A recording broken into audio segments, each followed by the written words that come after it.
एक घर में माँ बेटी रहती थी। रात का समय था। दरवाजे पर खटखटाने की आवाज आई। माँ और बेटी बहुत गरीब थे, छोटे से घर में रहते थे। बेटी ने दरवाजा खोला तो वहां पर कोई नहीं था। नीचे देखा तो चिट्ठी पड़ी हुई थी। बेटी ने चिट्ठी खोलकर पढ़ी तो हाथ कांपने लग गई और जोर से चिल्लाई, माँ इधर आओ। चिट्ठी में लिखा था, बेटी मैं तुम्हारे घर आऊंगा तुमसे और तुम्हारी माँ से मिलने, और नाम की जगह नीचे लिखा था भगवान। माँ ने कहा, ये शायद हमारी गली के किसी लड़के ने तुम्हें छेड़ने के लिए बहुत ही गंदी शरारत की है। लेकिन बेटी को माँ की बात पर यकीन ही नहीं हो रहा था। बेटी बोली, माँ पता नहीं क्यों मुझे ये सच लग रहा है। माँ को मनाकर बेटी और माँ दोनों तैयारी में लग गई। घर भले ही छोटा सा था लेकिन दिल बहुत अमीर। घर पर एक चटाई थी मेहमानों के लिए। वह ट्रंक से निकालकर बिछा दी और रसोई घर में जाकर देखा तो खाने का एक दाना नहीं था। बेटी और माँ दोनों गहरी सोच में पड़ गए कि यदि भगवान सच में आ गए तो खाने में कुछ नहीं दे पाएंगे। आगे पीछे का कुछ नहीं सोचा। बचत के 300 रुपए बेटी के पास थे। पैसे लेकर वे दोनों छाता और कंबल लेकर किराने की दुकान के लिए निकल पड़े। बारिश होने वाली थी और ठंड भी बहुत ज्यादा थी। एक पैकेट दूध, एक मिठाई का बॉक्स और कुल 200 रुपए की चीजें खरीदकर वापस लौटने के लिए ऑटो ले लिया, क्योंकि उन्हें लगा शायद भगवान घर पर पहुंच गए होंगे। घर से थोड़ी दूर पहुंची तो देखा कि जोर से बारिश शुरू हो गई और सड़क किनारे एक पति पत्नी खड़े थे।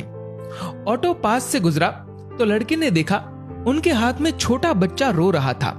स्थिति कुछ ठीक नहीं लग रही थी। ऑटो घर के दरवाजे पर पहुंचा। माँ ऑटो से उतरी ही थी कि बेटी से रहा नहीं गया। बोली, ऑटो वाले भैया जरा ऑटो को उनके पास ले लो।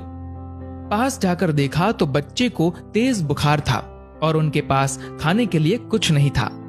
एक तरफ भगवान घर पर आने वाले हैं और दूसरी तरफ ये समस्या।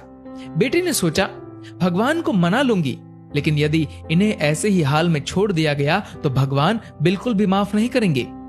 बेटी ने जो जो खरीदा था सब उनके हाथ में थमा दिया और तो और बचे हुए 50 रुपए भी दे दिए और बोली, अभी मेरे पास इतने ही है, इसलिए रख लीजिए। बारिश हो रही थी तो छाता भी दे दिया और बच्चे को ठंड ना लगे इसलिए कंबल भी दे दिया। वहां से फटाफट घर पहुंची, ये सोचकर कि भगवान आ गए होंगे। लेकिन दरवाजे पर माँ खड़ी थी। बोली, आने में इतनी देर क्यों लगा दी बेटी? और ये देख, एक और चिट्ठी आई है, पता नहीं किसकी है। बेटी ने पढ़ना शुरू किया। उसमें लिखा था, बेटी आज तुमसे मिलकर बहुत खुशी हुई। पहले से दुबली हो गई हो लेकिन आज भी उतनी ही सुंदर हो। मिठाई बहुत अच्छी थी और तुम्हारे दिए हुए कंबल से बहुत आराम मिला। छाता देने के लिए धन्यवाद। बेटी अगली बार मिलते ही लौटा दूंगा। बेटी के तो होश उड़ गए। निशब्द होकर पीछे मुड़कर सड़क किनारे देखा तो वहां कोई नहीं था।